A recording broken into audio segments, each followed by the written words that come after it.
ꯅꯋꯥ ꯂꯧꯗꯤ ꯀꯩ ꯅꯪꯅ ꯀꯨꯀꯤꯒꯤ ꯅꯋꯥ ꯂꯧꯗꯦ ꯍꯥꯏꯕ ꯑꯗꯨꯃꯥꯏꯅꯅꯦ ꯑꯩꯈꯣꯏꯁꯨꯅꯦ ꯅꯣꯏ ꯃꯩꯇꯩ ꯊꯤꯉꯥꯡꯅ ꯅꯋꯥ ꯂꯧꯗꯦ ꯈꯪꯕ꯭ꯔꯥ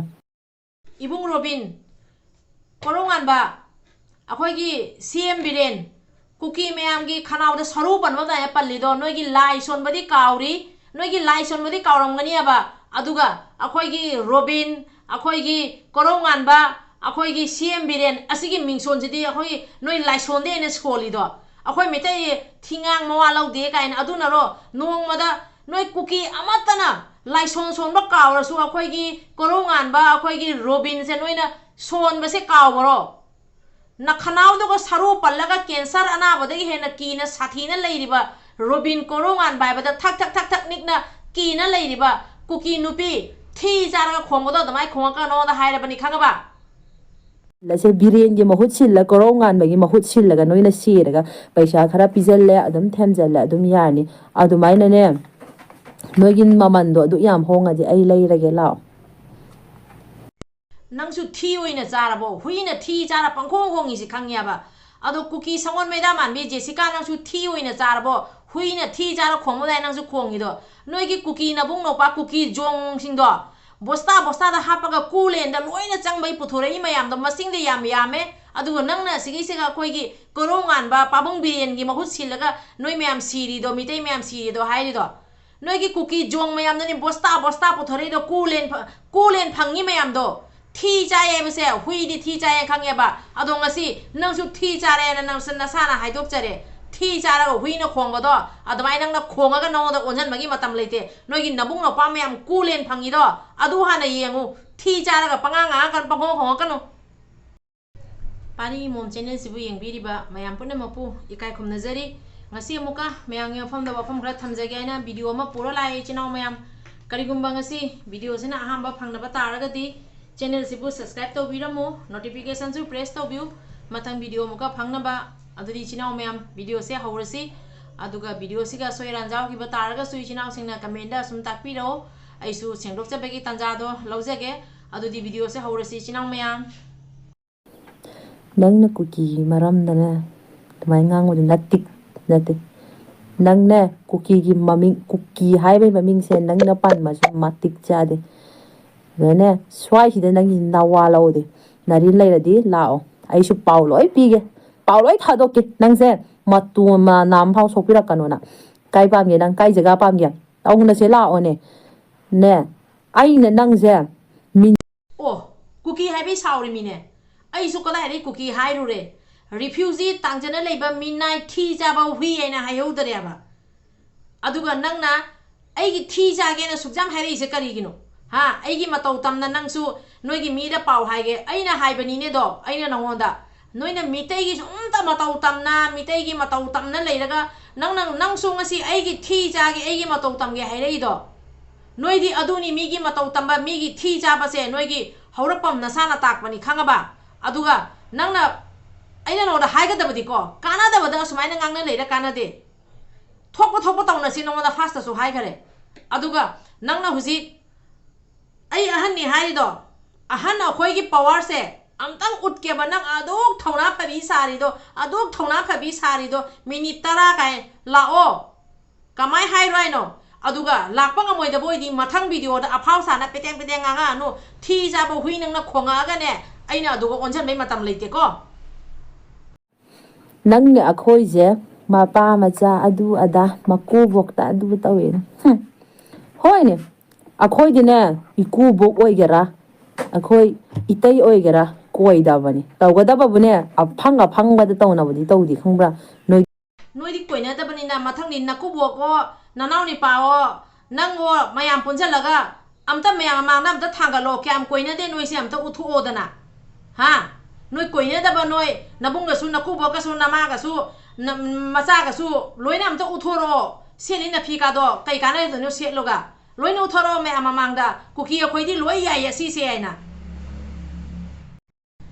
ꯏꯆꯤꯟ ꯏꯅꯥꯎ ꯃꯌꯥꯝ ꯑꯩ ꯃꯌꯥꯝꯗ ꯋꯥꯐꯝ ꯑꯝꯇ ꯊꯝꯖꯒꯦ ꯑꯁꯨꯃꯥꯏꯅ ꯑꯩꯈꯣꯏꯅ ꯀꯩꯅꯣꯁꯤꯒ ꯀꯨꯀꯤꯅ ꯈꯔ ꯉꯥꯡ ꯑꯩꯈꯣꯏꯅ ꯈꯔ ꯉꯥꯡ ꯀꯨꯀꯤꯅ ꯈꯔ ꯉꯥꯡ ꯑꯩꯈꯣꯏꯅ ꯈꯔ ꯉꯥꯡ ꯑꯁꯤ ꯍꯨꯟꯖꯟꯅ ꯂꯩꯔ ꯀꯥꯟꯅꯗꯦ ꯍꯧꯖꯤꯛꯇꯤ ꯑꯩꯈꯣꯏꯅ ꯇꯧꯒꯗꯕꯁꯦ ꯀꯔꯤꯅꯣ ꯑꯁꯤ ꯈꯟꯅꯔꯒ ꯀꯨꯀꯤꯅ ꯍꯥꯏꯅꯤꯡꯕ ꯍꯥꯏꯖꯔꯁꯅꯨ ꯀꯨꯀꯤꯅ ꯍꯥꯏꯅꯤꯡꯕ ꯍꯥꯏꯖꯔꯁꯅꯨ ꯊꯤ ꯆꯥꯕ ꯍꯨꯏꯅꯗꯤ ꯄꯪꯈꯣꯡ ꯈꯣꯡꯗꯣꯏꯅꯦꯕ hui haibasidi khongnaba pokcharakpaneaba ado moina khongena khoisu moida onjalaga moida focus tawna leiragadi kanadare aduna cookie nupi oigera nipa oigera mafi jaugera jauroigera moina khokningba mongda khongjerasanu hui na thi jara khongmani khandoga aduna cookie gi asumaina oida padaba nga pase kanamna yengbidaba aigi maigi disi ophana thamjage aduga asumaina khun nga pa ibung ipasing amasong leiriba ichinaw mayam punamakna ngasi lanphamda asuki matik awaba thaudang launari asigi matang siga mobile akoina ngasi cookie nupina mungang akoina mungang asiga reply pinaraga akan ba sana base kesum kana dare aina khalle aduna cookie mayam do soina haijagadabadi noi cookie nupi sing ro control tawga madi control tawro cookie ni pa sing su control tawga madi control tawro aduga mobile da akan ba sarakpa mayam noi gi nongmai khara ut korongan ba ai lae khara hai adi cookie nupi na khara hai pari mom na adu to ba khara hai topiro noina tawgada mong da tawro akhoi su tawgada mong da tawna akhoi su tawra ani aduna noina ngangning bodo ngango makha tabadi aina cookie thi saraga khongakpa cookie hui noida onjalaga noiga pakhum pina base ai tanjale tukat chare base makha da kesum leitre aduna aina chino mayam da so ina haijaga da badi makha da cookie nupi ni pa amata na aigi maram da haining ba haijara sanu cookie nupi ni pa ai mawalong dre thi jabo hui di khong na ba pokcha pani khongjara sanu aduwa cookie nupi ni pa mayam na aigi maram da harak podo makha ta bade ai pakhum su pi roi ai sem ju sem maroi aina semning uba numita semaya semning draga na sem dre do cookie nupi ni pa noi da haiga da badi noi di khong na ba poklak pani thi jabo hui asi tabu khong na ba leirak pani aduna noi khongu do ai di ngasi dagi noi du onjalaga wangang na bakhona base pamde huji tawnari base noi so laka moi da boy di mitei nupi la o mitei nupi phuge mitei nupi adu haibira anu aduga cookie mayam na su kari gumba noi gi nachan singdo adu akan ba cookie nupi mayam do phajana cookie marin panba cookie leiragadi phajana thabiro cookie nupi mitei nupi phuninge ba cookie nupi do phajana thabiro akhoi gi su noi gi cookie nupi tara thare dana akhoi aduga hena masing yam na khut thahaloi asi aisu mayam dagi akhoi leiba mitei chino mayam da haijege aina akhoi mitei leiba chino mayam duga cookie nupi mayam na akhoi phuge haibado moi mayam do laage hai akhoi su moi tara labane akhoi su tara tang chasi aina sumaina akhoi je noi na pirak mafam do ground da noi gi su noi thoklo akhoi gi su akhoi thoklage aduga pangan na yang narasi noi ngame akhoi halo akhoi ngame noi hatlage aduna tabada kana tabada mobile noi na ama hai akhoi na ama hai noi na ama hai akhoi hojik entertain to wai matam nate aduna ina haiga tabadi cookie nupi nipa aleiba mayam noi akan ba sarakpa korungan bada keno hoi honen hatpa laktro bani hasiga adu zawra noi adu hatle torpa mayam do kangpo pida lao adu lao torpa mayam do topiro taja ningdre aduga Jessica no na maroi na haiga tabadi ko noi nakuboka nanga josu tau noi nakuboka nanga chaning ba saja chalo aduga media da dumaina akhoi mayam da jo haibira no akhoi taja ningdre noi di cookie noi di kai khangdabina phi set lo su yai phi set lo su yai aduga phi set lo su jaba noi ga akhoi ga manabisi tanle aduna ngasi dagi cookie thi jaba Jessica nupi hui na thi jara khongbodo dumaina khongningma mongda khongo nangonda ai onjan masidi kya interest oidre nang se ijat yaudaba mayam na yamna tukatchaba nupi amani na thadana thamabani na ai ngarang nahandagi nangi video se ure ne sema tan na semdabani tawtobo ngasi si wafam sema hairamage aina nangi mafamda se video se ai semakpani thi jaba cookie nupi nangna mitei da nawa laude haibado mitei do nangi nawa na purabu oiramane su nang kawganu aduga nang se mitei gi lukhak ne be su kawganu aduga mitei gi mayum nang he chanaba ngamdana tholakpani ai su kawganu aduga mitei gi lining lamchat sajat lichat Kiam luban nan ba taxi khasi matai handa mako kupa makubo uraga karma matomong na chat kane basa mitei gidi tamjani ngai ngatani cookie noi gidi nang nasamak na hairi badini nakubo kasu na doina naw ni pa kasu noi cookie di loi yai na haibado aduga nangi example nang noi na cookie gi kiamuk thak wang na leye basa noi na nasana som haijare aduna amakasu hairage Jessica nangonda thi jaba cookie nupi Jessica thi jaba huina khong mada iwon chan batalle adu nang khongnima khongo ngangnima ngango pari mom adu haining ba hairo nawa laudre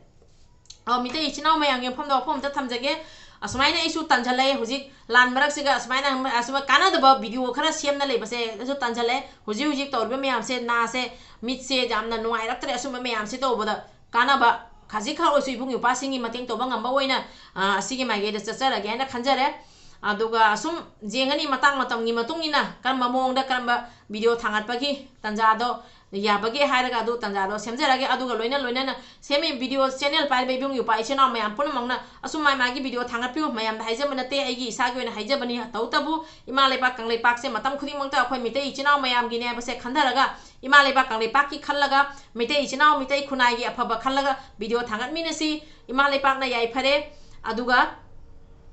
channel sigi magi da ngasi aina wahi wata soi gi bakya jawraga su asoi ran yaw ki bakya yawraga su ibung yu pai chinao amadi video su bi yengbi ba mayam punamakna comment da asoi base takpiraga na channi khandaga asoi ba mayam se takpiro aisu comment do yengaga sengdok chabai tanja laujage ngasi gidi matang siga loisanjarage asiga video gi mafam siga ngasi video sigi mateng lawraga aina thamjariba wahi mayam se agi thamoi ge ba wafam ni huji taunari ba irang mayam se lanfam da karamba kari matau muangda kuki na landara e basa mayam na loi uri bani aduna kuki ai ba kuki sidi maru tumna muthat pagi matam nina oida pada bada kuki nu piga awaya khum taunara akan basa base talle kuki moi gi di wangang ba se ngangning dare thi cha na leir po hui ai basidi khongna ba poklak pani aduna kuki nu pi thi cha bi jessica su khongjara sanu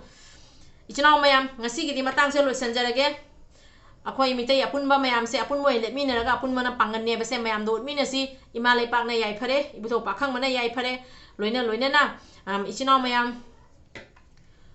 ai chat ka da bagi date se na khara yang na chatning bagi mod matau mong ma ure huji tor be irang se yam na pen da ba mayam ama phangmani na isu mafam jong na chatning masana henjala ya do na khara ya athuba matam da isu thoge na khalle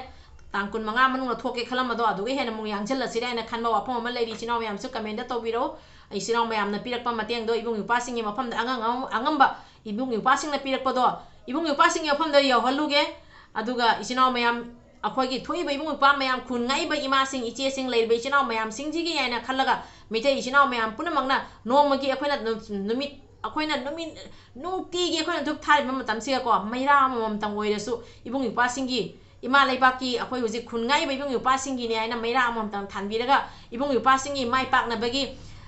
tek ta kaidana mai pak na punsi nung sang bai bse nibiu haina channel gi magi di myam pun makia from the request tawjari no magi akhoina numidang partit kachaba matamda maira kachaba matamda maira ama khatang masing hena katpiu haini chinaw mayam dagi request tawjari do chinaw mayam loisanjarage amuka so haijaramge comment siga me chinaw mayam gi yamna maman leiriba comment suggest tobiro mayam gi suggest na aisunga si mayam gi pham do pham thambangam jabani pari mo mubang se mayam na khanga pari imong haibase mayam na khangan bani hana pari mo mubang hai lera mado ai mubang ka thatcha gare hujikti pari imom haibase akhoi mayam gi pari imom oimina si aina mayam gi pham dagi asi wafam sima thamjage ngasi gi di loisanjarage bido pakhang mana yai phare